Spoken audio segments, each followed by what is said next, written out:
Saya mau bagikan sesuatu yang berkali-kali Yesus berkata, yang terdahulu menjadi apa?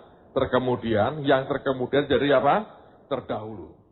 Saya merenungkan beberapa hal. Dalam beberapa hari ini Tuhan ngomong banyak, saudara. Dan dia seperti orang cerita. Dia mulai ngomong dengan cerita banyak. Dan Tuhan seperti berkata begini. Dia berkata setiap orang, berarti ini ya, setiap anak Tuhan, setiap hamba Tuhan, setiap gereja, itu memulai sebuah pelayanannya dengan suatu mandat dariku. Oke? Nah, mandat ini sebetulnya dari waktu ke waktu, itu seharusnya itu diperbaharui. Bukan dalam pengertian mandat yang sama, tapi ingat loh, Tuhan kita ini Tuhan yang bergerak. Dia bukan Tuhan yang mandek, dia Tuhan yang bergerak. Nah, karena dia bergerak, maka setiap kali dia bergerak, itu perlu mandat baru. Saya bangun Holy Stadium, itu perlu mandat dari Tuhan. Saya juga jangkau orang-orang, saudara-saudara sepupu kita, juga itu mandat dari Tuhan. Tapi mandat misalnya ya, menjangkau anak raja itu, tidak saya terima pada waktu saya bangun Holy Stadium. Jadi Anda ngerti ya? Terus ada mandat juga, misalnya kita jangkau waria, kalau jangkau preman dan sebagainya. Itu perlu mandat dari Tuhan. Anda perlu SK-nya, ada surat tugasnya, surat kerjanya. Nah, mandatnya itu yang penting. Karena kalau kita tidak punya mandat-mandat baru, atau mandat yang diperbaharui, saudara praktis berhenti statis. Mandek. Tidak kemana-mana. Engkau hanya mengerjakan berdasarkan mandat yang lama, dan seringkali itu tidak pernah selesai. Nah, karena nggak pernah selesai, dan tidak tahu arah Tuhan mau kemana, orang tidak mendapatkan mandat yang baru. Begitu orang Kristen atau gereja atau hamba Tuhan atau siapapun tidak terima mandat yang baru, saudara akan lihat kehidupan yang hanya berputar dan statis banget. Tidak ada dinamikanya. Tidak ada sesuatu yang orang berkata, wow ini gelombang baru nih, ini gelombang baru nih. Nggak ada itunya.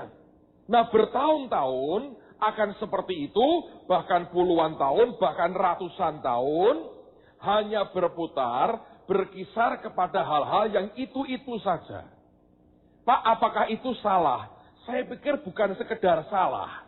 Tapi kalau Anda punya dinamika kuat, itu membuat frustrasi, loh, saudara. Karena bayangin, dulu saya tidak mau jadi gembala sidang itu gara-gara itu. Dulu kan saya backgroundnya penginjil. Kalau penginjil itu kan asik, loh. Anda lihat banyak bagian dari bangsa kita, Anda keluar pulau, keluar kota, keluar negeri, Anda muter beritakan firman. Nah, selama jadi penginjil, dulu saya sering nginep di rumah para pendeta. Nah, nginep di sana itu saya lihat sebuah rutinitas yang membosankan. Berpuluh-puluh tahun dengan kondisi begitu-begitu saja, dan dianggapnya itu normal, dan tidak ada sesuatu yang kuat sekali yang dihasilkan. Maka saya berkata, itu sesuatu yang membosankan. Sekarang saya mengerti kenapa bisa begitu membosankan, dan orang terjebak pada rutinitas, oleh karena tidak ada mandat baru. Tidak ada penugasan baru. Nah, padahal Alkitab berkata, without vision, people perish. Tanpa visi, umatku itu binasa. Saya ngomong sejujurnya, saudara. Gereja ya, kalau sudah nggak punya visi, itu lebih mengerikan dibandingkan dunia sekuler. Dunia sekuler, Anda nggak punya visi, pensiun, nikmati hari tuamu dengan baik. Gereja nggak punya visi. Waduh, saya nggak tahu tapi banyak orang tahan tuh. Tahan, puluhan tahun tahan. Dan sepertinya nggak ada apa-apa. Loh, kalau kondisi memang secara keseluruhan nggak ada apa-apa, oke loh. Tapi ketika roh Tuhan lagi kerja begitu kuat, nggak kebawa sama sekali oleh gerakan Tuhan, itu mengerikan. Saya berharap Anda kelak bukan jadi orang yang mengkritiki orang seperti itu, tapi Anda jadi pelopor orang yang ikut kemana arus Tuhan pergi. Nah, persoalannya adalah, apakah Anda bisa mendapatkan tiap kali mandat baru? Kalau tidak, akhirnya itu tiba-tiba kok bergeser loh. Di awal bisa begitu kuat, begitu bagus. Sekian tahun jalan, tiba-tiba mandek semuanya. Oleh karena berbagai faktor, semua berhenti. Dan tiba-tiba ada orang-orang lain yang dapat mandat baru. Nangkep apa yang Tuhan mau. Dia gerak di depan saudara. Dan itu yang Tuhan berkata, yang terdahulu jadi terkemudian. Siapa yang mau terkemudian? Coba angkat tangan. Mau terkemudian? Mau jadi terkemudian? Gak mau terdahulu? Terkemudian itu tertinggal loh artinya. Saudara ngerti gak itu resikonya? Bagus ada yang rendah hati. Saya tertinggal. Mungkin karena kereta sudah penuh. Yang lain berangkat. Tinggalkah saya? Saya bilang gawat saudara. Jangan. Nah. Tadi pagi Tuhan berkata begini. Ada 3 hal yang membuat orang bisa tertinggal, tersisih, terlempar ke belakang dalam hidup kita. Dan sekaligus kalau 3 hal ini Anda perhatikan dan Anda tidak masuk perangkap di dalamnya, atau Anda berbuat yang sebaliknya, itu merupakan jaminan bahwa setiap kali Tuhan bergerak, saudara akan ikut di dalamnya. Tuhan juga sama loh. Dia nggak punya hobi sebetulnya ninggal saudara, habis manis sepah dibuang, tidak. Tapi kecuali kita bisa fit in, Anda bisa masuk betul dengan bagian perencanaan Tuhan. Kalau Anda bisa begitu, tidak mungkin ditinggal. Tapi kalau tidak akan dia buang. Dia berkata, nyingkir ya, peran utamanya gua ganti, kamu jadi peran pembantu saja. Bisa nggak saudara? Terjadi di mana-mana. Oke? Lihat ada 3 poin hari ini. Saya mulai dengan poin yang pertama. Mari buka Matius 19. Matius 19. Matius pasal yang ke-19. Perhatikan pada ayat yang ke-16 sampai dengan ayat yang ke-30. Matius 19 mulai ayat yang ke-16. Judulnya Orang Muda Yang Kaya. Nah, sebelum saya baca 16, kita lihat ayat yang ke-30-nya, supaya Anda mengerti ujungnya mau kemana. Kita akan baca sama-sama, ayat 30, 2, 3. Tetapi banyak orang yang terdahulu akan menjadi yang terakhir, dan yang terakhir akan menjadi yang... Berarti yang kita akan baca ini, ujungnya Tuhan berkata, makanya lu dengar baik-baik, dia berkata. Kalau ini kamu tidak bisa lewati, banyak orang yang terdahulu jadi yang apa? Terakhir, yang terakhir jadi yang terdahulu. Nah sekarang kita lihat ayat yang ke-16. Judulnya Orang Muda Yang Kaya. Ada seorang datang kepada Yesus dan berkata, Guru, perbuatan baik apakah yang harus kuperbuat untuk memperoleh hidup yang kekal? Jawab Yesus, apakah sebabnya engkau bertanya kepadaku tentang apa yang baik? Hanya satu yang baik. Tetapi jikalau engkau ingin masuk dalam hidup, turutilah segala perintah Allah. Kata orang itu kepadanya, perintah yang mana? Kata Yesus, jangan membunuh, jangan berzina, jangan mencuri, jangan mengucapkan saksi dusta, hormatilah ayahmu dan ibumu, dan kasihilah sesamamu manusia seperti dirimu sendiri. Kata orang muda itu kepadanya, semuanya itu telah kuturuti, apalagi yang masih kurang. Nah, kita berhenti dulu. Kalau Anda perhatikan, semua yang Tuhan ucapkan itu sebetulnya perintah ke-4 sampai ke-10. Dia tidak mengucapkan 10 perintah Allah loh. Dia sedang mengucapkan bagian dari 10 perintah Allah. Terutama yang menyangkut hubungan kita dengan orang lain. Oke? Dia tidak menyebut tentang perintah pertama, kedua, ketiga. Perintah yang menyangkut hubungan kita dengan Tuhan, dia tidak nyebut sama sekali. Dia hanya bicara tentang jangan ini, jangan ini, jangan ini. Itu adalah perintah dalam kaitan hubungan kita dengan siapa? Manusia lain. Oke? Dan orang muda ini berkata, semuanya sudah kurang apa lagi? Teruskan lagi. Kata Yesus kepadanya, jikalau engkau hendak sempurna, pergilah, jualah segala milikmu, dan berikanlah itu kepada orang-orang miskin, maka engkau akan beroleh harta di surga. Kemudian datanglah kemari, dan apa? Ikutlah aku.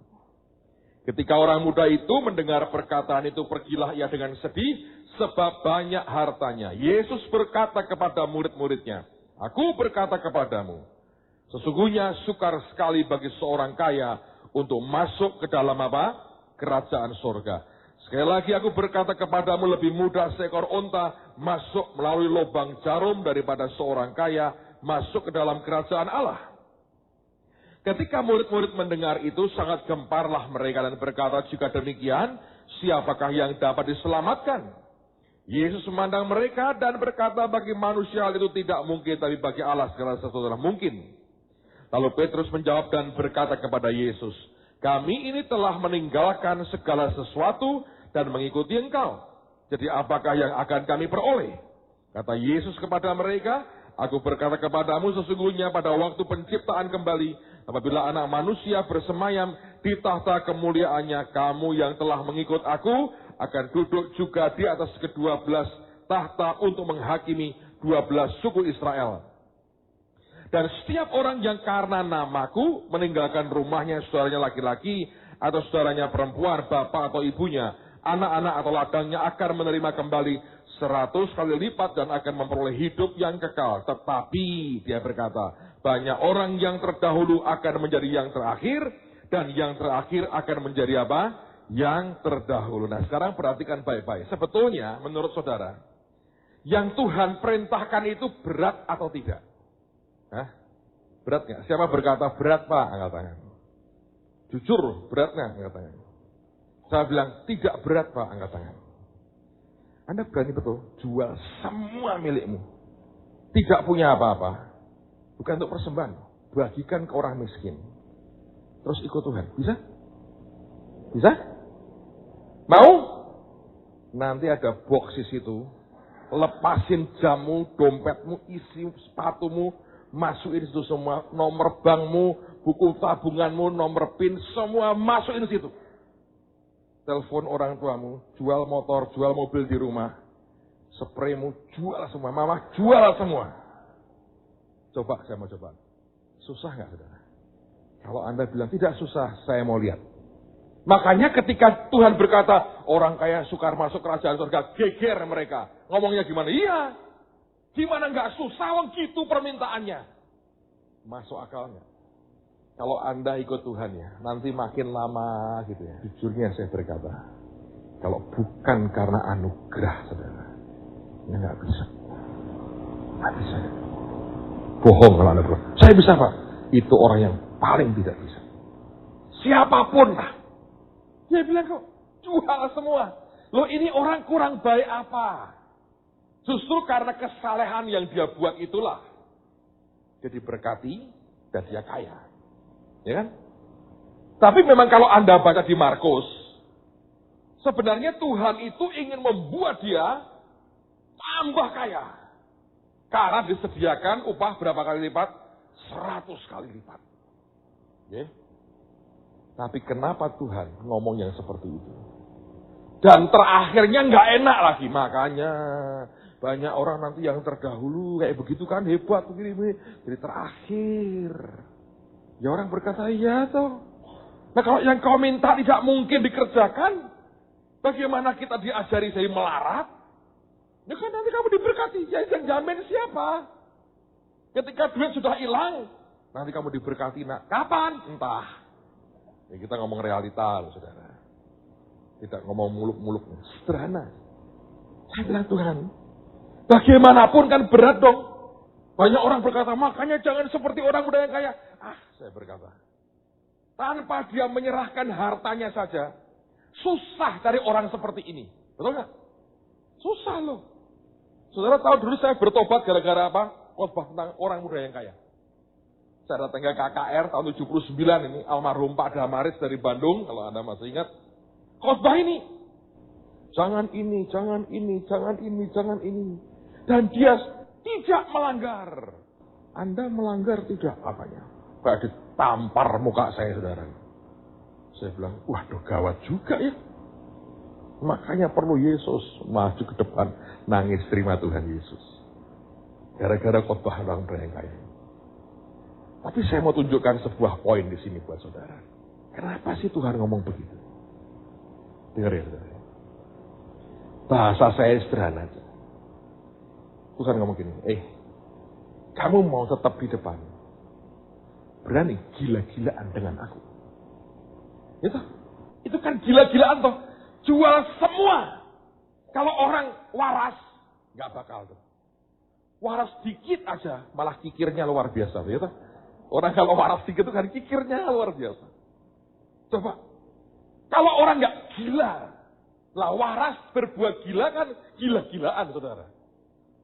Dia mau ngomong gini, dia bilang, kalau kamu ya mau ikut aku, dan kamu tidak mau gila-gilaan, tapi apa yang membuat orang bisa gila-gilaan? Saya mau tanya, ayo. Jawab saudara. Apa yang membuat orang bisa berbuat yang gila-gilaan? Hah? Cinta. Dan cinta sudah melekat. Tai kucing, rasa coklat. Kalau sudah tidak ada cinta, coklat rasa tai kucing. Sebab, dengerin baik-baik. Kenapa Tuhan berkata begitu? Paulus ngomong, cinta akan uang. Apa saudara? Akar segala kejahatan. Anda tidak bisa berbagi cinta. Tuhan tidak pernah ngomong tentang orang yang cinta kekuasaan. Dia ngomong cinta uang. Dan itu sangat mengganggu hatinya Tuhan. Dan dia berkata, cintai aku. Karena kamu cinta aku, jual semua. Berapa banyak orang, kalau siapa yang pernah, jujur ya, jatuh cinta, angkat tangan, begitu. Alright. Kalau di awal cinta itu kan gini, biarpun gunung Himalaya akan kudaki, dasar samudra Hindia akan ku selami, lautan api ku seberangi. Besok aku datang jam 5 sore kalau nggak hujan. Itu cinta gombal, saudara. Tapi orang bisa berbuat apapun yang edan, yang gila, gara-gara apa? Cinta. Saudara, dengerin. Kalau engkau tidak cinta dengan Yesus, dan cinta Tuhan, Tuhan aku, I love you, I love you. Dia bilang, itu cinta yang ada passionnya, saudara. Makanya kita kan larang keras kalau jadi guardian angel, pas ketemu lawan jenis, I love you. Dengan segala puisi, laporin saudara. Kalau Anda senang, aku suka kau Pak, ketika tak laporin, nah itu gawat lagi. Sekarang kan terbuka, Anda boleh dengan siapa. Siapa yang pernah terima surat cinta selama di TSOA? Coba angkat tangan tinggi-tinggi.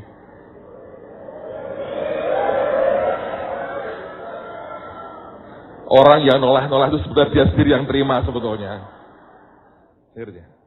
Saudara, kalau dengan Tuhan Anda sudah tidak punya passion, gelora, cintanya nggak ada. Semua dihitung untuk rugi. Semua diukur. Semua dihitung. Semua.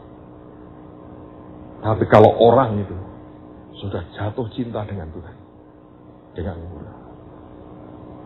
Dan jangan pikir Tuhan kayak cewek matre yang suka morotin duitmu. No way. Dia dapat hatimu, saudara. Dia beri hatinya dan semua yang dia punya. Masalahnya tidak banyak orang berani berikan hatinya dan semuanya ke dia. Semua dia dikerjain. Dia bilang satu aja. Kenapa kepada orang ini sengaja dia berkata jual semua, berikan kepada orang miskin? Sebab Tuhan ngerti cintanya kepada harta, kewajiban agamanya dia kerjain, tapi cintanya kemana? Harta. Tahu nggak? Itu seperti orang selingkuh. Kewajibanmu kau berikan kepada istri atau suamimu, tapi cintamu ke orang lain. Dan buat Tuhan dia nggak mau. Dia ngerti kok. Anda kerjakan semua tanpa hati, dia ngerti. Dan buat dia itu melukai, nyakiti sekali. Kalau Anda mengerjakan semua tanpa cinta, tidak lebih dari seorang gembala upahan. Hanya cinta yang membuat seseorang itu berani nekat. Berbuat yang gila-gilaan. Di luar perhitungan manusia. Cuma cinta. Dan begitu dia cintanya ke Tuhan besar. Tuhan mau berkata, tuh lihat orang-orang yang butuh. Aku tidak butuh hartamu. Mereka butuh. Aku butuh hatimu. Mereka butuh saluran kasih. Saluran ke mereka. Dan itu muncul namanya belas kasihan di situ. Tidak ada orang yang punya belas kasihan. Kecuali hatinya habis buat Tuhan. Kalau kita hanya menjalankan kewajiban agama kita. Persis seperti para imam dan orang Lewi. Saya pernah sampaikan. Imam turun dari Yerusalem ke Yeriko. Dia baru menyelesaikan tugas kewajibannya di bait Allah. Di tengah jalan lihat orang tergeletak, dirampok, setengah mati. Dia berkata, oh, tugasku di bait Allah selesai. Kamu geletak, urusanmu sendiri. Dia tidak punya namanya belas kasih. Nah, Tuhan mau berkata, kamu jangan beri kepadaku sesuatu yang tanpa passion di dalamnya. Kalau kamu lakukan dengan setengah hati, buat apa? Saya mau tanya. Saya nggak tahu ya, kecuali orang itu mata duitan banget sih. Enak mana sih sebetulnya kalau Anda ketemu orang tuamu, Anda berkata, Papa, aku minta uang dong. Tadi pagi anak saya bilang, dompetku tertinggal di mobil. Ya, teman yang kemarin malam kita keluar. Aku minta uang dong. Saya kasih sedikit, kurang Pak. Ini aku mesti bayar ini. Aku butuh sekian. Enak mana sih saya bilang. Hei, ambil dong.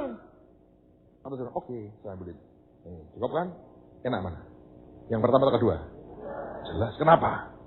Anda ngerti, Anda terima dengan hati. Duitnya jumlahnya sama. Tapi yang pertama Anda mengerti, ada kemarahan, ada kejengkelan.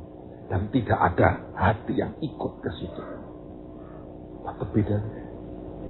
Ada orang bilang, oh terserah kalau saya pokoknya duit. Nah itu mata duitan saudara. Cintanya ke duitnya kalau lebih ketahuan. Tapi ini yang membedakan satu orang dengan orang lain. Ini yang membuat cara kita nyentuh orang, cara kita melayani orang, cara kita berbuat apapun beda. Dan saya beritahu demi kasih Tuhan, saudara. Tuhan ingin setiap kita melakukan semua ini karena cinta. Cinta akan membuat compassion, belas kasihanmu keluar. Itu akan membuat apa yang engkau lakukan itu engkau sentuh dengan beda. Dan itu sebetulnya pupuk yang luar biasa. Anda mau tahu? 28 macam pelayanan yang Tuhan beri ke kami. Dan sebagian besar muncul di 6 bulan ini. Sebetulnya karena sentuhan belas kasihan. Compassion. Kalau kamu kerjakan dengan hati. Beda. Saya buat sekolah. Tuhan buat sekolah. Orang-orang yang tidak punya hati ke situ berkata, sekolah buat apa ini? Mau buat kita mau ngomelnya banyak sekali. Gak mungkin 6 bulan. Saya punya duit ini, saya punya duit. Sekolah anak saya ke tempat lain. Segala macam. Ada yang berkata, iya dia buat sekolah buat anaknya sendiri. Ngapain saya? Anak saya gak ada masalah di sekolahnya kok. Saya masih bisa biayai dia kuliah kok. Tapi orang berkata ini pasti. Tidak pernah orang bisa ngerti itu. Compassion itu susah. Karena gak masuk akal. Gitu. Orang selalu curiga, di belakangnya ada motif apa dia. Untuk pribadinya, motifnya apa. Yang itu dikejar orang. Karena manusia tidak pernah ngerti. Yang namanya belas kasihan. Tidak pernah ngerti. Itu akan, saya beritahu saudara, compassion hanya bisa muncul Kecuali kalau hatimu dengan Tuhan. Perjual habis engkau berikan buat dia. Dan tiba-tiba akan keluar belas kasihan Tuhan dari hidupmu. Anda akan buat sesuatu yang lebih dari yang biasa orang normal Tuhan. Dan di situ Anda akan lihat hidup orang disentuh Tuhan dengan cara yang ajaib. Saya dengar cerita Pak Victor cerita dengan kami. Baru kejadian minggu lalu, saudara. Dia lagi jalan di kelas-kelas gitu, di lorong dia lihat. Sebelum pelajaran dimulai, ada anak kecil gandeng adiknya. Dibawa masuk ke playgroup atau TK. Yang gandeng tidak pakai seragam sekolah. Dipanggil sama Pak Victor. Loh, kamu kok nggak sekolah? Ini kan jam sekolah. Ngapain kesini? Nganter adik om katanya. Loh, kamu kok nggak sekolah? Enggak. Kenapa? Papi tidak punya uang. Jadi aku nggak bisa sekolah. Papi bilang aku sudah bisa baca, bisa nulis cukup. Gantian adik yang sekolah. Nggak punya biaya. Saudara, jangan dipikir ya. Waktu kita beri kesempatan untuk orang sekolah dengan biaya murah. Semua orang itu berkata, mumpung ini kesempatan. Enggak. Tetap ada orang-orang yang tahu diri. Dan punya harga diri. Yang tidak mau memanfaatkan. Ya toh? Termasuk orang tuanya. Anaknya bisa dia masukin, dia minta, Pak tolong sekalian 2. Enggak mau tuh. Masukin 1. Masih punya, tahu diri lah. Hebat. Lalu kemudian ditanya, loh kamu kelas berapa? Saya baru naik dari kelas 3, harusnya kelas 4. Mau sekolah nggak? Mau, tapi nggak punya duit. Tunggu ya katanya. Jangan pergi, dia lari. Pak Victor ini cari ke kepala sekolah SD. Bu, ada nggak kelas 4 bangku 1? Dicariin, saya nggak tahu caranya gimana. Dia balik lagi, dia gandeng, ayo sekolah. Digandeng, dimasukin kelas. Sekolah nangis. Dia nggak pernah berpikir dia bisa sekolah. Yang antri, saudara, mau masuk tuh banyak. Orang normal berkata, ayo dijual kursinya. Kan di mana-mana begitu. Ya toh, di jatah sekian, ditambahi jatah kursi 5-6 orang, carikan yang berani bayar mahal. Normal kan? Kalau Anda kerja dengan belas kasihan, Anda nggak cari duit. Bahkan uang yang banyak dihina, kata Kidung Agung. Oleh siapa? Cinta. Cinta itu menghina, kasih duit, ketawa. Uang tidak bisa beli. Dia keluar, Pak Victor keluar. 1 orang lagi dia lihat. Lebih gede lagi, gandeng anaknya, adiknya, masuk TK. Dipanggil lagi. Ngomongnya sama. Harusnya lulus SD, masuk SMP. Tak punya duit. Ditawari sekolah, ngomongnya apa? Lebih gede, lebih pintar. Nggak bisa beli seragam, nggak bisa beli buku nanti. Nggak punya duit apa-apa. Cariin kelas, saudara. Gandeng sekolah, pokoknya nggak usah bayar, masukin. Hari itu 2 anak nangis. Sebab mereka berpikir mereka tidak akan sekolah lagi. Tapi minggu lalu mereka sekolah. Kami baru ditinjau oleh Diknas beberapa hari yang lalu. Dari pemerintah. Dan yang datang ini beliau yang tadinya di awal skeptis banget. Waktu kita minta izin berdiri, dia skeptis banget. Dia bilang ini nggak ada, ini belum, ini harus begini. Rumit nggak mungkin. Paling skeptis orang ini banyak pertanyaannya. Dan sangat skeptis. Tapi akhirnya kan izin dikeluarkan. Begitu dia lihat, dia masuk. Anda tahu dia ngomong apa? Kok damai banget ya, ayem banget ya di sini ya. Nggak kayak di sekolah, kayak di rumah. Dia lihat masuk kelas-kelasnya. Wah, bagus katanya. Terusin, bagus banget. Impress. Dia bilang, tadinya aku pikir ruwet loh. Dia bilang, enggak ya. Bisa juga ya. Bisa gitu. Bayangin. Saya ngerti gak sih? Belas kasihan itu menghasilkan sesuatu yang berbeda dalam hidup kita. Saudara akan dibawa sebegitu rupa. Sampai orang bilang gak bisa ngerti. Saya bukannya gak dimaki-maki orang banyak loh. Di belakang saya dimaki habis. Ngerusak harga sekolah, ngerusak ini, ngomong segala macam lah. Ada yang langsung terang-terangan, ada yang muter-muter di area lain. Saya ngerti mereka gak bisa ngerti apa yang kita buat. Susah. Iya saudara. Malaikat nih loh. Bingung lihat Tuhan Yesus. Kok mau-maunya turun ke dunia buat manusia kayak begitu dilibas sajalah. Sebab malaikat tidak punya jiwa. Nggak punya perasaan seperti manusia. Tidak bisa ngerti. Bingung lihat. Aja. Gak begitu. Mau-maunya orang gak begitu. Jelek-jelek begitu kan kita lebih oke. Buang aja. Itu hanya setan begitu ngapain. Sampai mau-maunya orang gak begitu. Jelek-jelek begitu kan kita lebih oke. Buang aja. Itu hanya setan begitu ngapain. Sampai mau menderita kayak begitu. Alkitab berkata, Tuhan bingung tuh malaikatnya.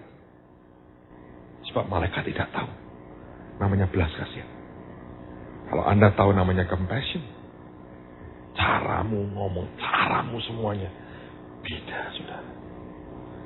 Ada satu ibu yang cerita gini. Dia keluarga sederhana sekarang. Dia masukin anaknya di SD. Dia happy banget. Dibantu Pak Victor. Uang gedung hanya 1 juta. Bukan jemaat sih. Boleh diangsur setahun. Ini gak niat sih kita lihat. Tapi dia nangis.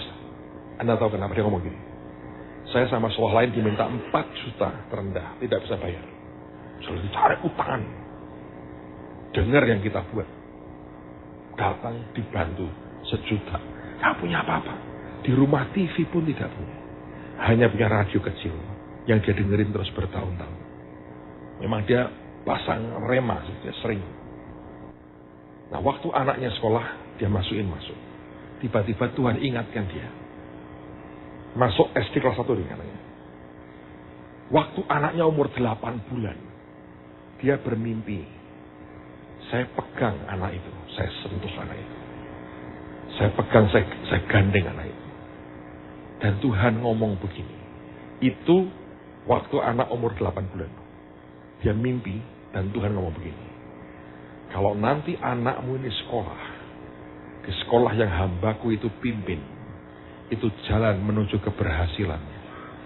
Nah itu 5 tahun lalu kan saya tidak pernah berpikir buat sekolah, saudara. Ajaibnya luar biasa.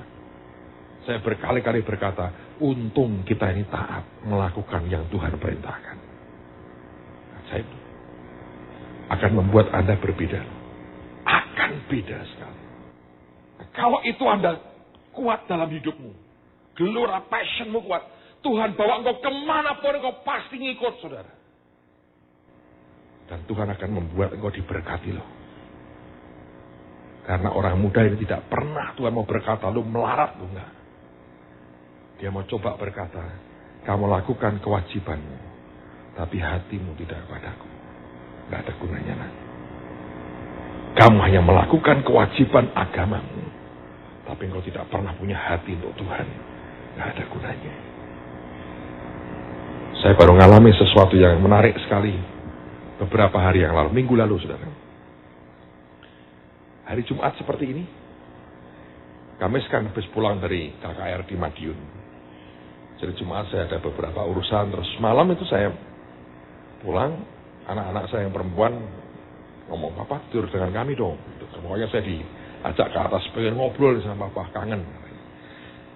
Ngobrol cerita sama anak-anak sambil ketawa-ketawa. Ada suster yang kerja di rumah kami. Dia datang ke saya begini, Pak, ada jemaat ibu-ibu yang bawa surat untuk Bapak.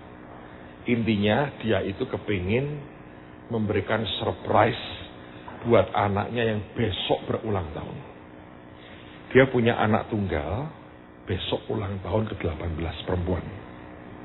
Nah ini dia bawa kartu ucapan ulang tahun, dia hanya minta Bapak tanda tangan aja. Nggak lebih, Pak. Dia akan senang banget. Karena itu akan surprise buat anaknya.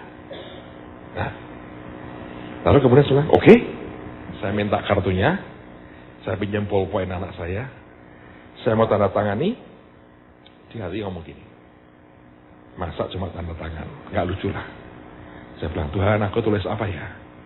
Keluar beberapa kalimat, tak tulis, tanda tangan. Nah, selesai.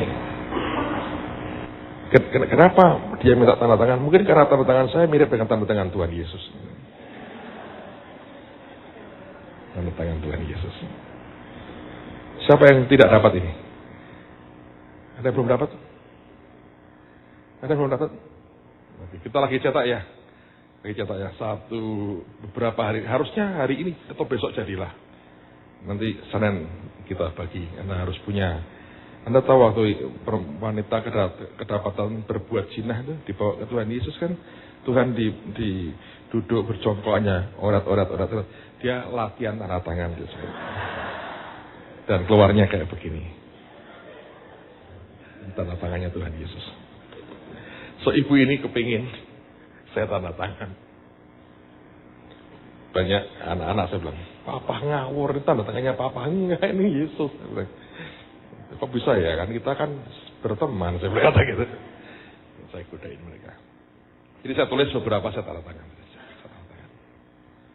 Dah, saya berikan ke suster saya bilang gini, besok, saya gini, Tuhan, kenapa apanya beri sedikit ya?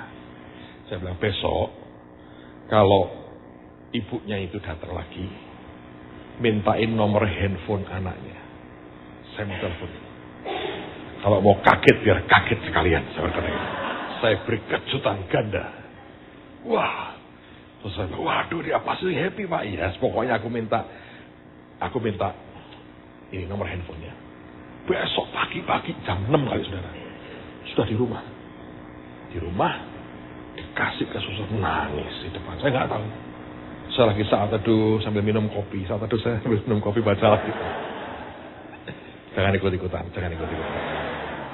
Tidak ada kopi dalam kamar saudara. Jangan ikut-ikutan. Lalu kemudian dia senang banget. Dia kasih nomor handphone anaknya. Dia beritahu anaknya. Dia bilang, pokoknya ya handphonemu harus sebelahmu sambil kerja. Sudah kerja anaknya. Handphonemu di sebelahmu. Jangan masukin di tas tuh ya. Handphone pokoknya di sebelahmu. Ada orang mau telepon kamu. Dia tidak ngomong siapa. Sebab buat dia ini akan jadi surprise yang luar biasa. Lalu kemudian, sudah dia nyusul anaknya. Rupanya pagi-pagi, nggak tahu itu sudah kerja. Dari jam berapa saya mulai telepon. Saya telepon. Kaget anaknya. Saya kenalkan diri saya, kan dia kan asing mungkin dengan tidak pernah ada dapat. Saya bilang, seseorang memberitahu saya, kamu ulang tahun hari ini. Iya pak katanya. Saya ajak ngobrol, saya sampaikan, kasih encouragement. Saya bilang, boleh nggak saya doain kamu? Boleh pak, boleh. Doain selesai. Amin. Selesai buat saya. Tidak selesai buat dia. Tidak selesai buat Tuhan. Anda ngerti nggak? Ibunya nyusul ke tempat dia kerja. Ini anak keluar di tengah jalan di depan rumah itu kerja. Peluk-pelukan, teriak, nangis-nangisan. Terbiasa. Ini seperti selebriti saudara ya. Nangis. Ini anak nggak pernah mimpi akan bisa begitu. Ibunya SMS saya bilang, Pak, ini hari paling bahagia buat saya sebagai seorang ibu. Belum pernah saya bisa bahagiakan anak saya seperti hari ini. Saya hanya minta tanda tangan Bapak beri lebih. Buat saya itu, it's not a big deal lah saudara. Itu kan sesuatu yang, ya gitu aja sih, apa sih hebatnya gitu. Orang bisa nangkap berbeda kan saudara. Emang ini, dunia ini banyak hal yang aneh. Tahu gak saudara, ada anak kecil sekolah di sekolah kami. Dia bilang, aku mau sekolah yang ada Yesusnya. Dibawa ke sekolah lain, oh itu banyak patungnya, bukan banyak Yesusnya. Akhirnya daftarin tempat kita. Waktu pertama kali pembukaan itu kebaktian, dia bilang gini, loh kamu kenapa kok nggak mau, kamu kenapa di sini? Hari pertama itu kan ada devotion, enak di sini mah, aku nggak mau pindah, didoakan terus soalnya. Nah, hari kedua kan kebaktian, saya khotbah itu kan, terus waktu anak-anak dipanggil, dia nggak mau maju. Dia sepanjang kebaktian ngeliatin saya. Dan saya kan tidak ikut mendoakan, gantian mau saya gitu. Loh kenapa nggak mau maju? Nah Pastor Petrus duduk, saya nggak mau maju. Kalau dia mendoakan saya mau katanya. Wah gawat ini anak-anak ini. Itu anaknya Bu Ripkah juga sama. Mau lomba piano cari saya dulu. Kalau Om Agung berdoa Tuhan mendengar. Saya bilang, Om doakan toh Hedi punya rumah lantai 90. Yang ngepel susah, saya berkata begitu. Saya kabur cepat-cepat sebelum ditanya, kenapa Superman rambutnya keriting cuma satu. Saya pikir, buat saya selesailah, itu selesai saudara. Saya senang, saya happy, saya pikir, ya saya beri dia kejutan yang tidak ada ongkos apa-apa kecuali telepon sedikit dengan enggak sampai 2 menit, semenit lebih dikit selesai. Tapi tapi Tuhan lihat itu bisa berarti banget bagi orang itu. Anda tahu? Tuhan tidak selesai. Malamnya kan saya habis khotbah Sabtu, saya ke Jakarta karena minggu lalu saya khotbah di gereja. Jakarta di gereja teman saya. Mau ke airport nih saudara. Mau ke airport nih. Ada teman saya datang ini. Dia bilang, Pastor, aku ada berkat buat kamu. Dia kasih saya tas plastik begitu di saudara saya. Ini buat kamu. Anda tahu? Nokia E90 communicator terbaru. Yeah. Tuhan berkata gini, baguslah kamu telepon. Aku rasa karena kamu telepon, aku kasih lu telepon. Oh saya akan rajin telepon lah kalau begitu. Enggak. Tapi saya mau beritahu saudara. Kadang-kadang Tuhan begitu. Hanya dia mau berkata, aku suka yang kamu buat. Anda tahu kalau Anda bisa buat somebody tertawa, menangis bahagia. Itu membahagiakan hati Tuhan. Karena terlalu banyak orang hidup dengan egonya. Coba kalau kita bisa memberi lebih, akan berbeda. Belas kasihan, cinta ke Tuhan, compassionmu akan keluar. Itu akan membawa perbedaan yang luar biasa. Nah, Anda semua adalah guardian angel dari seseorang. Beri mulai hari ini. Bukan asal ayat yang terkutuklah. Janganlah saudara. Beli sesuatu yang berbeda. Tiap kali orang bahasa, orang berkata, asal jangan pokoknya kewajiban aku hari ini kasih bolpen, ini sudah macet tak kasih dia. Tadi belikan di toko buku sana kartu kecil kasih dia, kewajiban lah pokoknya. Tapi Anda tidak sungguh-sungguh care dengan orang itu. Apapun yang bisa dibuat. Kalau bisa membuat orang lain bahagia karena sentuhan simple yang kita buat. Itu membahagiakan hati Tuhan. Nah kalau Tuhan bahagia dan dia bisa senyum, Nokia terbaru jatuh ke tangan kita. Saya tahu Tuhan. Siapa yang punya Nokia communicator? Belum ada? E90 punya? Jangan saudara, tunggu sampai Tuhan memberkati saudara. Kalau orang tidak mau belajar sendiri, Anda tidak akan cepat dewasa. So itu PR. Jadi dalam beberapa hari ini nggak usah Anda kerjakan apa-apa, tidak usah dibuat tertulis. Kalau mau juga untuk catatan Anda sendiri boleh. Tapi satu hari mungkin saya akan tanya apa sih yang ketiga menurut Anda ya. Nah, pelajari sebagai PR, selesai ini nanti waktu istirahat, coba buka firman Tuhan, cari, tanya Tuhan. Apa sih Tuhan yang ketiga? Tentu Anda harus mempelajari, cari apa yang Tuhan mau. Nah sekarang saya sampaikan yang kedua. Yang ketiga, saya lagi PR buat saudara. Oke, Matius pasal yang ke-20. Injil Matius pasal yang ke-20.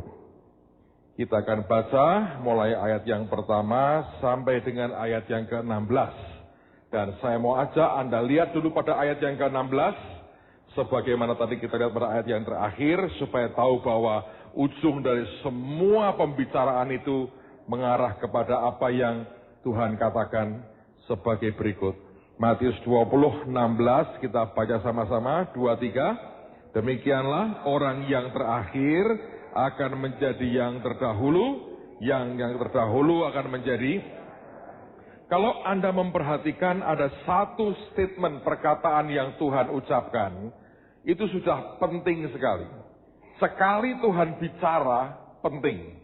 Sepenting apa Pak? Sekali dia berkata, jadilah terang, maka apa? Terang itu jadi. Tuhan itu tidak seperti kita. Kita itu kalau ngomong, ulang, dan tidak ada apa-apanya. Tuhan kalau ngomong sekali dia bicara, dan itu powerful sekali, hasilnya dahsyat banget. Nah, kalau sampai dia ulang 2 kali, itu Anda harus garis bawahi betul. Itu sesuatu yang akan sangat mungkin terjadi bagi siapapun. Dan pentingnya itu luar biasa. Tapi kalau sampai 3 kali, dan yang ketiga itu, Anda harus cari sendiri. Right? Pasti dalam kitab Injil, tidak usah cari di dalam Wahyu. Oke? Nah sekarang mari kita lihat Matius 20. Mengapa yang kedua ini dia berkata lagi hal yang sama. Ayat yang pertama. Adapun hal kerajaan surga sama seperti seorang tuan rumah yang pagi-pagi benar keluar mencari pekerja-pekerja untuk kebun anggurnya. Setelah ia sepakat dengan pekerja-pekerja itu mengenai upah sedinar sehari, ia menyuruh mereka ke kebun anggurnya. Kira-kira pukul 9 pagi ia keluar pula, dan dilihatnya ada lagi orang-orang lain menganggur di pasar. Katanya kepada mereka, pergi jugalah kamu ke kebun anggurku, dan apa yang pantas akan kuberikan kepadamu, dan mereka pun pergi. Kira-kira pukul 12 dan pukul 3 petang ia keluar pula dan melakukan sama seperti tadi. Kira-kira pukul 5 petang ia keluar lagi dan mendapati orang-orang lain pula. Lalu katanya kepada mereka, mengapa kamu menganggur saja di sini sepanjang hari? Kata mereka, karena tidak ada orang mengupah kami. Katanya kepada mereka, pergi jugalah kamu ke kebun anggurku. Ketika hari malam, tuan itu berkata kepada mandornya, pergilah, panggillah pekerja-pekerja itu dan bayarkan upah mereka, mulai dengan mereka yang masuk terakhir, hingga mereka yang masuk terdahulu. Maka datanglah mereka yang mulai bekerja kira-kira pukul 5, dan mereka menerima masing-masing 1 dinar. Kemudian datanglah mereka yang masuk terdahulu, sangkanya akan mendapat lebih banyak, tetapi mereka pun menerima masing-masing 1 dinar saja. Ketika mereka menerimanya, mereka bersungut-sungut kepada tuan itu, katanya, mereka yang masuk terakhir ini hanya bekerja 1 jam, dan engkau menyamakan mereka dengan kami, yang sehari suntuk bekerja berat dan menanggung panas terik matahari. Tetapi tuan itu menjawab seorang dari mereka, saudara, aku tidak berlaku tidak adil terhadap engkau. Bukankah kita telah sepakat sedinar sehari? Ambillah bagianmu dan pergilah, aku mau memberikan kepada orang yang masuk terakhir ini sama seperti kepadamu. Tidakkah aku bebas mempergunakan milikku menurut kehendak hatiku? Atau iri hatikah engkau karena aku murah hati? Demikianlah orang yang terakhir akan menjadi yang terdahulu, dan yang terdahulu akan menjadi yang terakhir. Ada 1 masalah di sini. Dan sebelum kita bahas lebih jauh, coba Anda perhatikan ya. Yang bersungut-sungut itu 1 orang atau banyak orang? Banyak kan? Tapi Tuhan jawabnya ke berapa orang? Coba dilihat di Alkitab, saudara. Yang bersungut-sungut, banyak kan? Lebih dari 1. Tapi yang Tuhan jawab, yang Tuhan itu jawab, dia ngomongnya ke berapa orang? Kenapa? Ayo. Bukan mandornya kan yang disuruh bayar. Nah iya, berarti kan cuma 1 kan? Kenapa kok cuma kepada 1 orang itu? Hah? Iya betul, provokatornya. Di mana-mana sebetulnya selalu ada provokatornya. Anda bisa pegang 1, yang lain beres. Suara mayoritas itu seringkali hanya dimanfaatkan. Jadi kalau Anda dengar orang ngomong gini, Pak, ini jemaat semua ribut loh. Yang ribut dia, bukan jemaat sebetulnya. Atas nama jemaat. Itu orang selalu kalau ngomong digedein. Memang betul, waktu itu yang ribut, yang mengeluh banyak. Tapi mereka bisa begitu karena ada provokatornya. Oke? Sisi lain daripada kehidupan. Tapi ini yang saya mau ajak Anda lihat. Kalau yang pertama tadi, orang bisa kehilangan akan gerak di depan dengan Tuhan. Dan tersisihkan ke belakang. Oleh karena dia nggak punya cinta. Dia nggak punya belas kasihan lagi. Dia hidup karena kewajibannya. Hatinya bukan ke Tuhan lagi. Tuhan berkata, aku nggak bisa pakai engkau. Aku ajak engkau gila-gilaan, engkau nggak bisa. Pertimbanganmu terlalu banyak. Engkau menghitung semua untung ruginya, dan engkau pertimbangkan hanya untuk keuntunganmu. Tuhan berkata, maafkan, aku tidak mau buang engkau, tapi tolong di belakang aja ya. Aku mau cari dengan orang yang gila-gilaan. Tapi yang kedua, ini menyangkut yang namanya sikap hati. Orang yang kerja di awal, itu orang yang secara manusia punya kemampuan, punya skill, punya kecakapan. Orang kalau sudah bangga dengan kecakapannya, orang begitu bangga dengan skillnya, itu tergolong hati-hati, saudara. Kenapa? Itu sudah sangat dekat banget dengan yang namanya kesombongan. Bahkan sebetulnya sudah sombong. Sebab, kenapa saya berkata dia punya skill, dan dia merasa punya skill? Anda mesti mengerti, ketika pekerja itu berkumpul, kalau Anda di Jakarta, Anda tahu jam tertentu pagi hari, di bawah kolong jembatan itu, ada banyak orang buruh pakai pacul, pakai segala macam ya, pakai cangkul, pakai segala macam. Dia nunggu apa? Nunggu ada orang akan mempekerjakan dia. Kalau Anda ke Jakarta, kalau pagi-pagi, Anda ketemu orang-orang seperti itu. Nah, zaman itu sama. Mereka yang buruh perlu kerjaan, mereka ngumpul di tempat-tempat keramaian, nanti ada orang-orang butuh tenaga mereka diambil.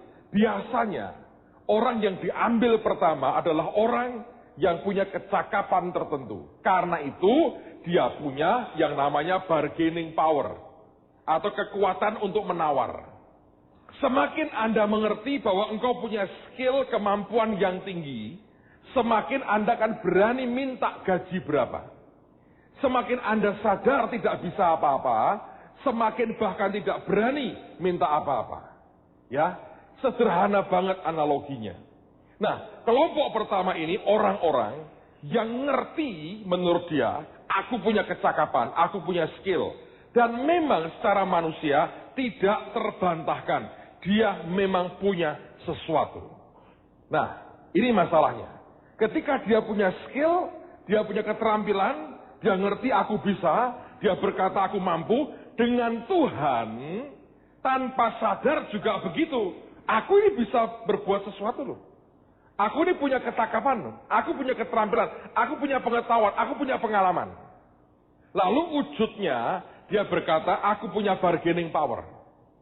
Nah, itu sikap kalau dibawa kemana-mana, saudara akan jadi orang yang tidak bisa melayani Tuhan dengan sikap hati seorang hamba. Anda akan kerja sebagai seorang profesional, tapi sikap hati seorang hambamu tidak akan muncul. Begitu kau ditekan, atau engkau dianggap, atau engkau menganggap sesuatu tidak adil, berontaknya keluar, marahnya keluar. Dan tinggal tunggu satu orang memprovokasi saudara, Anda akan teriak kepada majikanmu. Nah, orang ini berkata, Alkitab mengatakan dia punya bargaining power. Dia punya daya untuk nawar. Makanya ada kata sepakat. Kesepakatan itu melibatkan dua belah pihak. Tuannya berkata sekian ya, dia berkata enggak, aku minta sekian. Terjadi tawar-menawar. Kalau si buruh ini berani menawar, tidak ada pilihan lain. Pasti ini orang yang skillful. Pasti dia berkata, kalau engkau tidak mau, yang lain mau. Engkau nolak aku, yang lain mau. Aku punya keterampilan, engkau butuh aku. Engkau gak punya pekerja, aku bisa kerja. Aku cakap bekerja, aku mau kerja keras. Lalu terjadilah tawar-menawar. Nah, ketika dealnya sedinar sehari, dimeteraikan, selesai, ayo kerja. Dia kerja, dari pagi, saudara. Dia kerja dari pagi. Lalu orang berikutnya, Tuhan berkata gini, apa yang pantas akan aku berikan kepadamu? Itu jam-jam berikutnya, tuannya berkata yang pantas ya. Karena sudah kalau misalnya barang itu kualitas kedua. Bukan yang paling topnya pekerja, bukan. Tapi kelas kedua. Itu pun masih berkata, aku kerja harus dapat upah. Makanya tuannya berkata, aku akan berikan kepadamu apa yang pantas. Saya mau tanya, tuannya memberikan pantas nggak pada akhirnya? Hah? Pantas nggak? Pantas. Karena dia kerja kurang dari sehari, diberi berapa? Sedinar. Hebat itu, saudara. Oke? Tapi bagaimanapun, kelompok-kelompok yang kerja jamnya kurang ini, tetap mereka berkata, aku kerja. Karena itu aku harus diberi apa? Upah. Minimal dia berkata, aku punya tenaga yang aku kontribusikan. Gaji aku dong. Nah, itu sikap begitu kalau Anda tidak buang. Dan memang membuangnya tidak sekejap. Saudara harus mengizinkan Tuhan untuk memproses Anda begitu rupa sampai engkau bisa berkata, kalau bukan Tuhan yang membangun rumah, sia-sia usaha orang membangunnya. Tapi itu proses lewat apa? Kegagalan dan kerusakan dan kehancuran yang luar biasa. Dan di situ orang tidak mau. Begitu dia mengalami kehancuran, ditolak orang, lahirnya malah kepahitan. Makanya ya, proses dengan Tuhan itu susah. Bisa dua macam, bitter or better. Anda jadi pahit atau lebih baik. Itu cuma dua seperti itu. Tidak bisa tidak. Anda mesti menghadapi seperti itu. Nah, ini yang paling berat. Karena manusia dididik di dunia ini supaya mereka berani, supaya mereka punya percaya diri, supaya mereka berkata, aku bisa ini, bisa itu.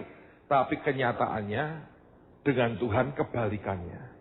Proses yang engkau lewati justru proses permuaan dirimu. Musa itu Alkitab berkata, dia berkuasa dalam semua perkataan dan perbuatannya. 40 tahun dihabisi Tuhan di tanah Midian. Disuruh Tuhan ngomong apa? Aku nggak bisa bicara. Ayo. Sampai rasa percaya dirinya habis sama sekali.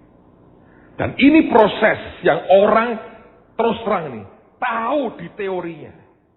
Tapi waktu dia jalani, waktu ditolak apa yang dia kerjakan, waktu orang berkata jelek, waktu orang berkata aku tidak suka, waktu orang berkata kok begini, tertolaknya yang muncul pertama. Akibatnya proses Tuhan berhenti dalam hidupnya. Karena sakit hati yang keluar, kebencian, kemarahan, dendam, dia berontaknya luar biasa. Nah, ini bagiannya saya berharap Anda mengerti bahwa tidak semudah yang engkau pikirkan. Nah, sampai sore menjelang jam 5, tuannya keluar lagi. Dan dia lihat orang yang tidak berdaya. Pakai ngantuk-ngantuk begini, ngantuk. Nggak bisa ngapa-ngapain, ngantuk. Nah, orang yang suka ngantuan itu mungkin rezekinya gede mungkin, saudara ya. Karena nggak bisa ngapa-ngapain. Cuma ngantuk. Suruh kerja ngantuk. Kamu ngapain kerjaanmu, hobiku apa? Ngantuk.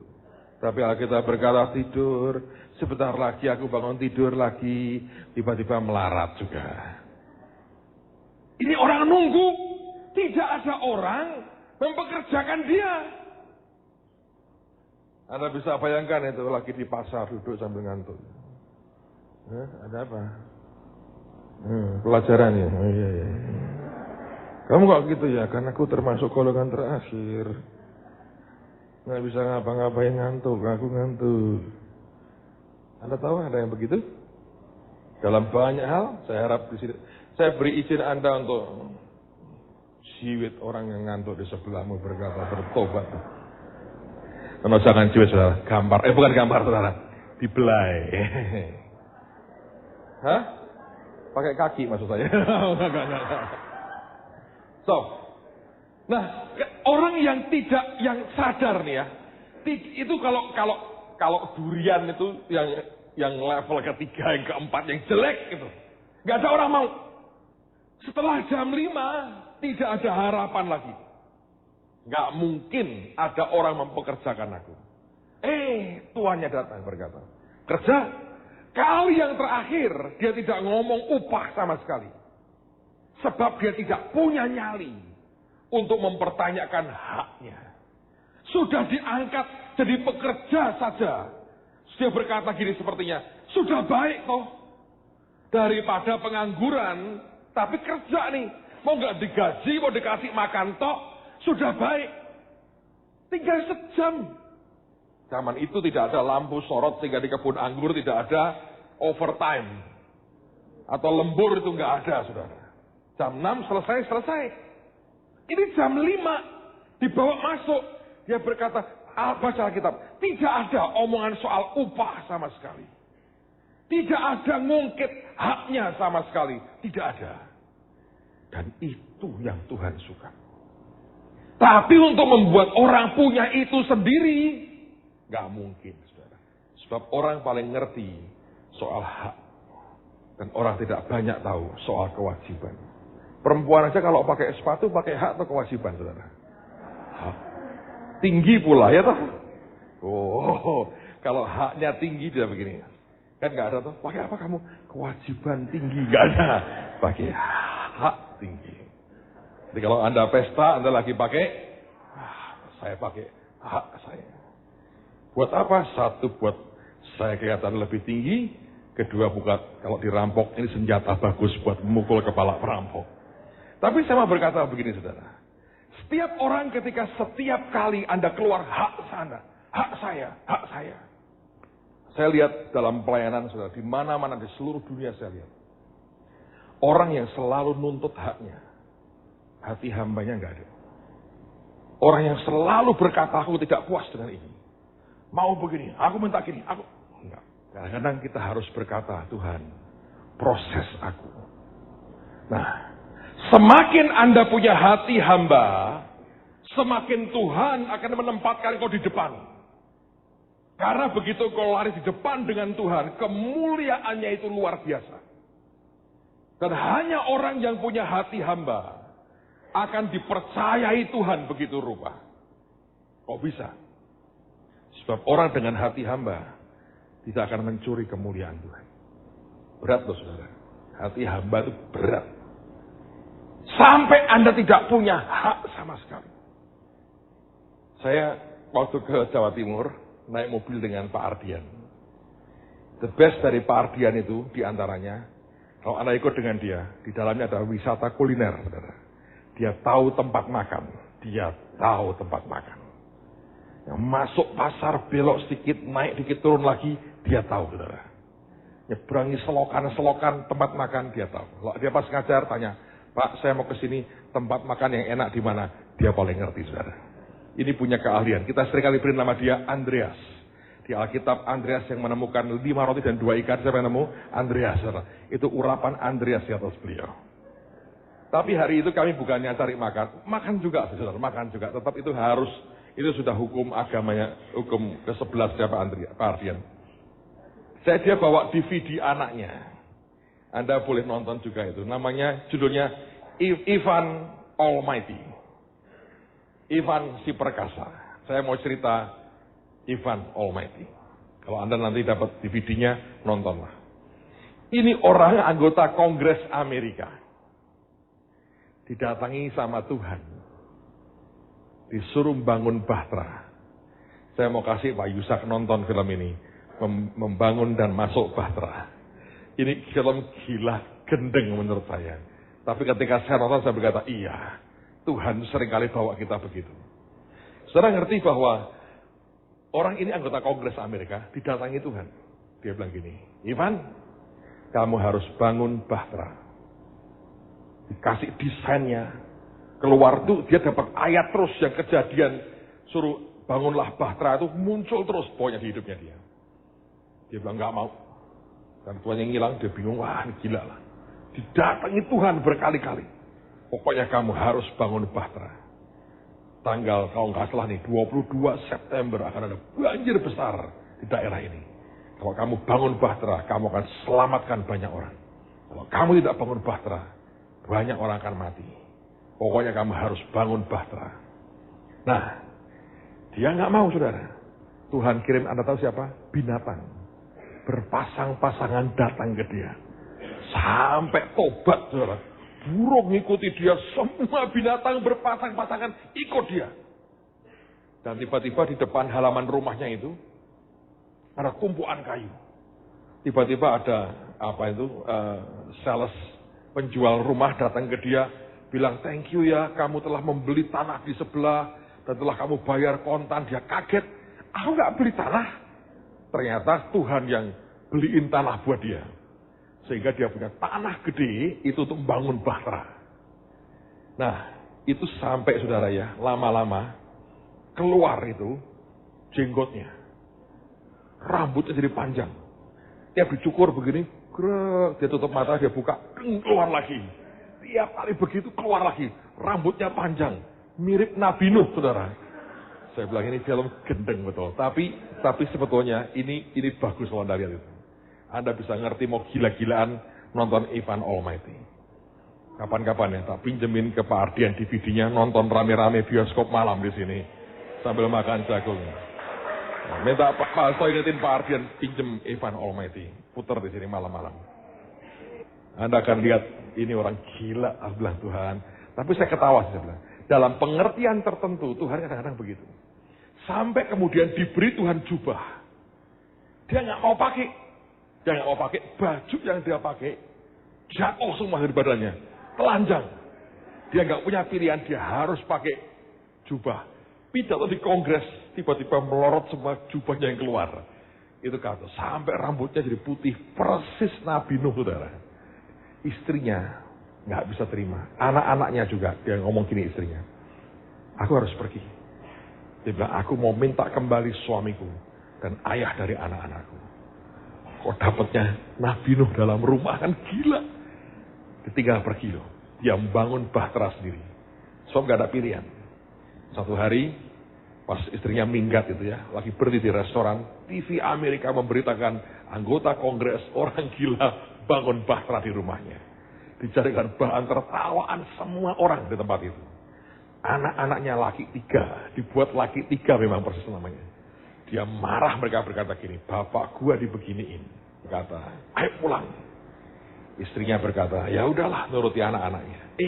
Ketemu Tuhan. Tuhan lagi nyamar jadi pelayan restoran. Dia minta kentang goreng french fries. Terus kemudian si Tuhan ngomong gini, kamu kok murung kenapa? Ya kamu tahu itu yang dibangun bahtera tuh suamiku. Terus Tuhannya ngomong gini, ngasih pengertian.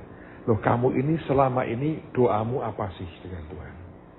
Ya aku berdoa supaya kita bisa keluarga jadi satu dan bekerja bersama-sama berdampingan dan jadi satu. Loh kan terjawab toh. Kamu bantu dia, kamu satu keluarga berdampingan jadi satu. Ya tapi gak begitu. Tuhan berkata, tapi ini kesempatan Tuhan beri. Kalau kamu minta keberanian, bukankah dia beri kesempatan untuk kamu tunjukkan keberanian? Dijelasin, sadar, Tuhannya hilang, kentang gorengnya muncul di depan dia. Kan Tuhan tinggal, kentang gorengnya jadi. Ajaib sekali. Akhirnya istrinya balik. Lalu singkat cerita ini, orang-orang seluruh daerah itu datang ke dia. Setelah bahtera jadi, ngejek dia. Karena hari itu yang dia bilang, setelah itu ya, itu akan terjadi. Begitu selesai, dia acungkan tongkatnya begini. Dan itu ribuan binatang masuk, 1, 2, berdua-dua. Persis acara bahtera Nuh, masuk ke situ semua binatang semua. Ambil tempatnya masing-masing. Dia masuk, dia tunggu saudara. Dia tunggu banjir datang. Polisi datang, bawa peralatan berat mau dihancurin kan, ganggu masyarakat. Tiba-tiba dia sudah bilang, ya sudah, turun. Begitu mau turun, tiba-tiba langit mendung. Hujan lebat. Orang mulai panik. Wih, jangan-jangan benar nih. Banjir besar. Cuma hanya sebentar, hujan berhenti, langit cerah lagi. Semua orang ketawa berkata, ya cuma begini katanya. Saudara ngerti? Dan polisi berkata, oke, aku hitung kamu dalam sekian hitungan. Kamu tidak turun dan keluar, aku hancurkan, kamu tak tangkap sekarang. Itu semua orang dari jauh bergerombol, banyak banget. Mau lihat orang ini ditangkap, saudara. Saudara ngerti apa yang terjadi? Ternyata, dia ketika mau turun, dia lihat ke arah sana, ada bendungan gede dekat tempat itu. Dan tiba-tiba itu krek, saudara. Bendungannya pecah. Dan itu air nggak tahu berapa juta kubik itu. Seperti banjir gede. Melanda daerah itu. Gemuruhnya luar biasa. Dan ketika semua itu dia teriak, masuk bahtera. Semua masuk bahtera. Goyang bahteranya. Semua selamat. Dan pokoknya ini sampai ke Washington. Daerah dekat Washington DC. Nabrak gedung kongres. Itu lagi orang membuat. Ada orang yang tricky banget. Yang mau ngerjakan proyek yang bisa merusak alam. Dan dengan bendungan itu pecah. Itu membuat semua upaya mereka gagal. Tapi yang penting itu orang sedaerah itu diselamatkan. Naik bahtera. Asik saudara. Nuh dengan bahteranya. Ivan Almighty. Begitu selesai semuanya beres. Banjirnya selesai. Banyak orang selamat. Ininya hilang sendiri. Dia normal lagi. Dan terakhir dia menari dengan Tuhan. Di bawah pohon saudara. Ajaib sekali. So, tarianmu disimpan nanti dengan Tuhan, saudara. Tapi kadang-kadang saya berkata, tidak semudah yang engkau bayangkan. Ini film menurut saya menggelikan. Anda akan ketawa banyak. Tapi dengan Tuhan seperti itu. Siapa yang mau nurut apapun yang Tuhan perintahkan. Coba angkat tangan. Banyak pemberani di sini. Kalau nanti malam Anda bangun pagi-pagi, rambut panjang kayak Musa, bawa 2 batu begini, saya tidak tahu. Oh, saya Daud, Pak. Boleh. Tiba-tiba wajahmu jadi imut-imut. Pakai pakaian biasa, bawa ketapel, masuk bawa sendal, berkata, mau karnaval di mana, Mas? Katanya. Banyak hal dalam hidup kita yang kita nggak bisa ngerti. Tapi saya mau berkata buat saudara, hati hamba tidak sesimpel yang Anda pikir. Orang seperti ini tidak punya lagi bargaining position. Tapi justru Tuhan akan lakukan sesuatu yang besar lewat hidupnya. Kenapa? Dia tidak akan mencuri kemuliaan Tuhan. Sebab orang yang mencuri kemuliaan Tuhan. Bukan hanya hak Tuhan yang dia ambil. Kewajibannya harus Anda pikul. Nah, siapa yang sanggup memikul kewajiban Tuhan? Tidak bisa. Siapa sih yang sanggup jadi Tuhan? Karena kita bukan Tuhan. Kita ini manusia. Minggu ini banyak orang telepon, pengen konseling dengan saya. Itu aja saya frustrasi. Saya lihat jadwal saya bilang, kapan aku sediain waktu? Dan bulan ini adalah bulan yang ajaib banget. Saya selesai weekend ini dengan di gereja, Senin sampai Rebo saya ada seminar di Jakarta, Kamis ada anak raja. Lalu kemudian mesti ada kebaktian preman tanggal 13, saya 2 hari di Malang. Pulang ada kegiatan pasar malam. Kemudian saya harus ke Bandung, sehari saya ke Amerika, 5 hari. Begitu pulang dari Amerika, sampai Jakarta nggak pulang Semarang, saya terbang Surabaya, naik mobil sejam lagi ke Gresik, KKR 2 malam, habis KKR malam-malam pulang naik mobil ke Semarang, mungkin nyampe Semarang pagi, saya nggak tahu jam berapa. Malamnya ada kebaktian doa malam di gereja, besoknya ke Wonosobo, saya teriak, kapan saya mau konseling sama orang? Saya bilang saya bukan Tuhan, cuman jobosnya Tuhan aja frustrasi. Coba Anda jadi Tuhan. Tuhan, pusing. Semua dunia Tuhan. Banyak dia bilang gini, tidak semua orang mau manggil Tuhan, masuk kerajaan surga. Pusing semua, Tuhan. Capek lah. Mungkin, saudara. Tapi ajaibnya dia bukan begitu. Iya tak? Ada seorang ibu ya, dia kalau pulang dari kerja, dia ingin ambil waktu rest sebentar aja. Karena capek dan sebagainya, dia pengen rebahan sebentar aja. Gak bisa tuh. Dan dia membuat dia seringkali meledak marah, Anda tahu. Dia pulang rumah 2 anak kecil, mama. Dia pengen teriak, Suaminya lihat begitu digoda, mama. Kata. Dia bilang, gue seharian kerja nih. Sejam aja gue istirahat. Mama. Bayangin tiap hari, Tuhan. Anda mau dikerubuti orang, semua minta loh. Berkati aku, minta jodoh, minta ini. Aku mau istriku loh, tapi mertuanya nggak mau ini, ganti. Ayo. Pusing kan? Jadi Tuhan itu pusing loh saudara. Makanya jangan pengen jadi tuh, dan jangan mendahului Tuhan. Kalau Anda main Tuhanan saudara, itu bisa gawat loh. Pusing seluruh dunia. Dan waktu kan terus, itu kan beda kan. Sejam, saat teduhnya orang kan, tiap hari Tuhan dengar saat teduh. Belum saat teduh Indonesia selesai, saat teduh Amerika dimulai, Indonesia sudah doa malam, teriak-teriak. Nengking itu peperangan rohani. Dia bilang, buset, katanya gue pusing juga, capek deh katanya. Itu dari Tuhan, saudara. Mungkin ketika zaman dia capek, dia bilang, udahlah habisin. Agak tenang. Cuman berapa? 3 anaknya, anak mantunya. Berapa orang? 8. Oke, lumayan. Nambah banyak lagi, tapi sudah terlanjur janji tidak akan menggumuli dengan air bah. Jadi dia, so jangan main Tuhan. Anda bukan Tuhan, saya bukan Tuhan. Jangan curi kemuliaan Tuhan. Kalau engkau tetap ingin lari, jalan dengan Tuhan. Jangan ambil peran Tuhan. Miliki hati hamba, so Anda akan aman dengan itu. Yang ketiga, cari di rumah masing-masing sebagai PR. Ayo berdiri sama-sama, saudara. Saya menganjurkan 1-2 hari ini, pas weekend, Anda buka-buka Alkitab. Carilah yang ketiga. Ada di Alkitab. Adalah antara Matius sampai Wahyu pasti ada di situ. No. Matius, Markus, Lukas, Yohanes. Anda cari somewhere di situ. Untuk Anda belajar saja dan Anda bisa ngerti lebih banyak lagi. Mudah-mudahan kapan-kapan kita akan bahas lagi. Alright, mari berdiri sama-sama. Ini hari-hari yang luar biasa. Minggu depan Ibu Nani akan mengajar saudara. So nikmati semua blessing terbaik dari Tuhan kita.